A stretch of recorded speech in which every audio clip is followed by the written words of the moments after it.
Hello and welcome to the Flipping and Wholesaling Houses in New York show. I am Michael Pinter, where I teach you how to start flipping and wholesaling houses, or if you're already doing it, how to grow your business. It's a question that I've answered. I feel like when I see a question like that, I feel like I've answered 100 times, and it's what's different about New York than other states. And when I started this channel basically doing like 40 videos on what's different, but some people don't see my old videos, and some people don't search in my channel, so I'm going to answer the question. I might as well answer whatever questions you have.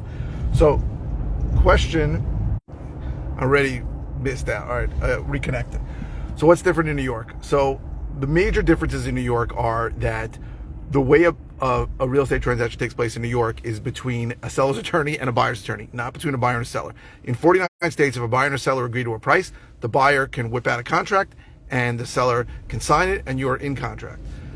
In New York, once a buyer and seller agree on a price, the seller's attorney generates the contract, sends it to the buyer's attorney, and then they go back and forth. That's the major difference. Because of that, it causes a lot of differences. So, number one, there is usually almost never in a residential contract an inspection contingency. Almost all residential contracts have no contingency of that sort. What happened, I had somebody agree to a price. I'm selling a property 2 days ago. They did the inspection today. If they weren't, they're not asking for any repairs, but if they were, actually they are asking just that something works, they're going to put that in the contract in a rider. So you don't have an out like you do in the other states. Because here, you don't have that out. Now, a standard residential contract between a seller and a buyer who's moving into the house, there'll be a mortgage contingency in there, which really is a get out of contract free card. And if you can get a contract from a seller as an investor with a mortgage contingency, more power to you. My contracts have no contingency. So every time I go into contract, I either have to assign it or I have to close on it. So that also affects a lot of things. So it affects the timing, right? Things take much longer in New York. A quick wholesale deal for me is 2 months. Quick wholesale deal in most parts of the country could be less than a week or 2 weeks. So you've got to understand that. In general, New York people know that things take a long time. So if you advertise, hey, I'm going to close in 24 hours and pay all your closing costs, it's going to be, most people are not going to react to it. Another thing is, usually the closing costs are really high. Buyers have very high closing costs and sellers have pretty high closing costs. And usually, even investors do not pay for sellers' closing costs. Sometimes they do if I have to. Depends, obviously, if it's a really good deal where I think I'm going to make a lot more money. I'm not going to let a deal die over a few $1,000s in closing costs. But typically, in other parts of the country, when an investor buys, he covers the closing costs, which are usually a couple $100. Now, some of the other major differences in New York, at least downstate New York, near New York City, are that the prices are very high here, which affects your ability to buy at a discount. Because if you think about it, in a lot of parts of the country where the median price is, let's say, $150,000, if you have to buy it at a 30% discount minus repairs, you're talking about $45,000 less. In New York, where our median prices are $600,000, if you got to buy it 30% less, you're talking about $180,000 less.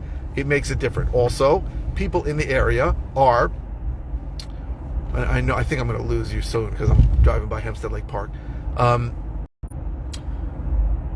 People have their guard up, and they're not as trusting, and they may hang up on you or not believe anything you say. So you have to be able to talk to buyers, sellers in a different way. Also, so some of the good things and some of the bad things. Some of the good things are you make a lot more money here, a lot more. Typically, wholesalers make approximately 10% of the ARV, 8 to 10% of the ARV. So here, because we're much higher, it's a lot more money. Places like Phoenix, Dallas, they make $8,000 on a wholesale deal. I average, I think, close to $40,000 on a wholesale deal. So if you think about it, I could do 5 times less business with them and still make the same amount of money.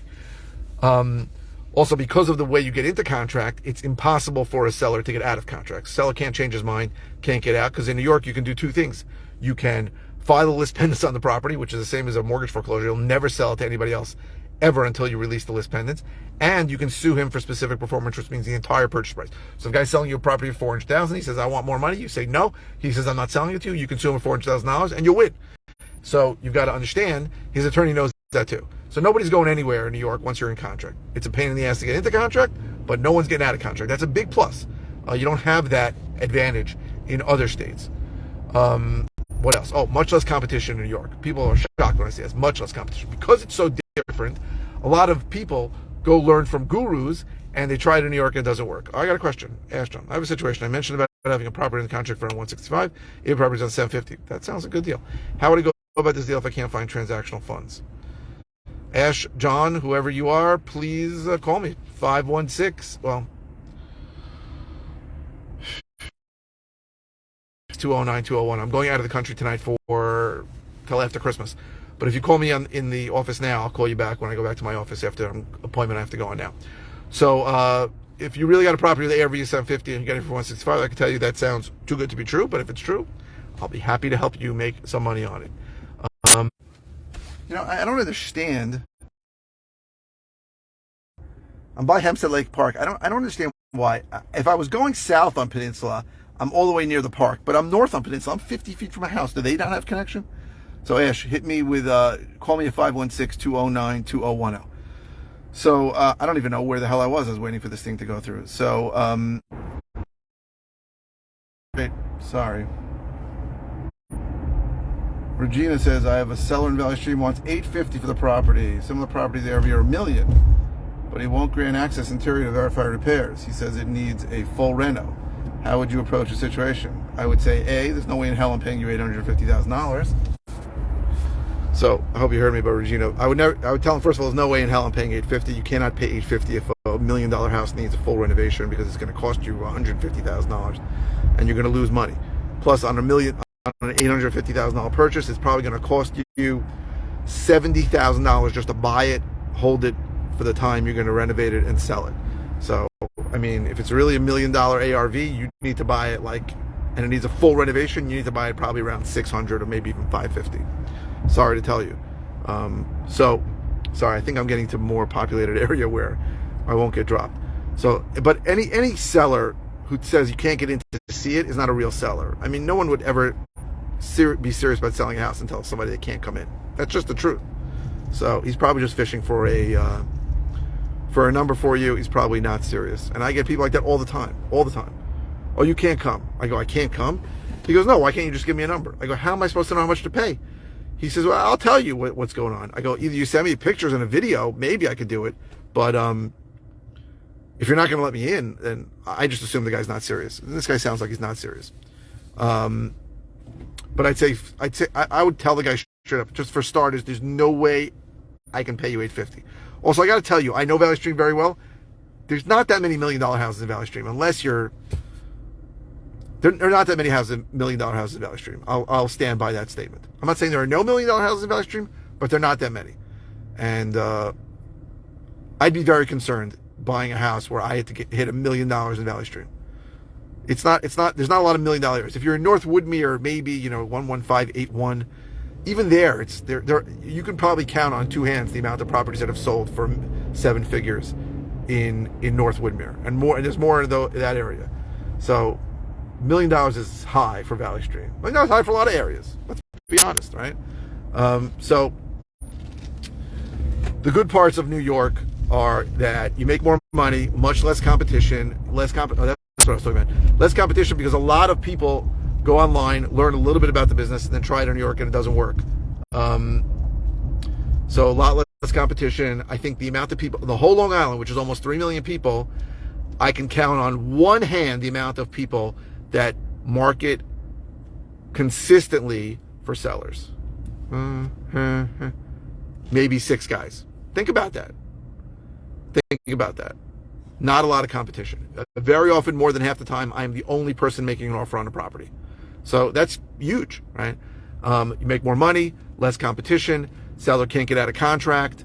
There are good parts of New York, but it's very, very different. I always say it's like another planet than the other states. And if you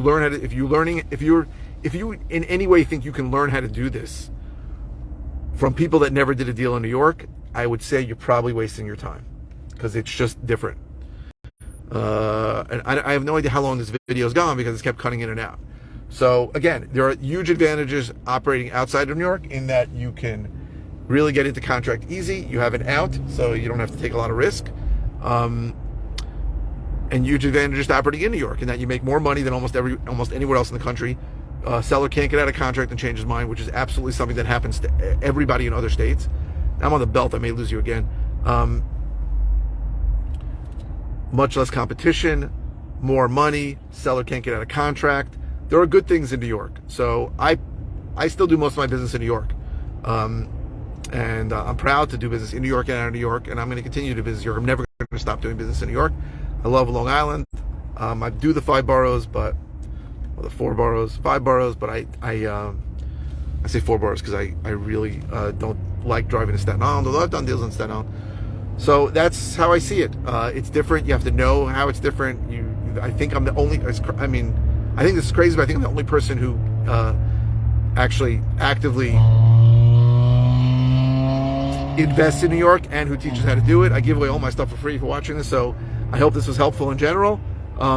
If you're interested in all the ways I can help you, go to howtoflipnewyork.com or learntoflipandwholesale.com. If you're watching on YouTube, please subscribe. If you're watching on any media channel, please click the thumbs up. The likes really help the algorithm, and more people have been seeing my video, so I appreciate it. And you please, I post 5 times a week. I don't always know what to say, so please keep questions coming. Your questions give me food for thought of things to say. They also allow me to answer your questions. And if you could ask any question, it does not have to be about the video you're watching. If it's a simple answer, I'll just reply with an answer. If it's something that I've covered recently, I'll send you a link to a video. And if something new, I'll send you I'll do a brand new video on it. I mean, this is something I've covered at length, ad nauseum. If you search my channel for different about New York, I mean, you're gonna get a lot of videos. Some short, some long. So, but I haven't covered it in a while, so I'm happy to go, rehash these things I probably haven't covered in 2 years. So thank you very, very much for watching. I really appreciate it. Keep the questions coming. Thank you all for watching. Thank you. Regina, you're welcome.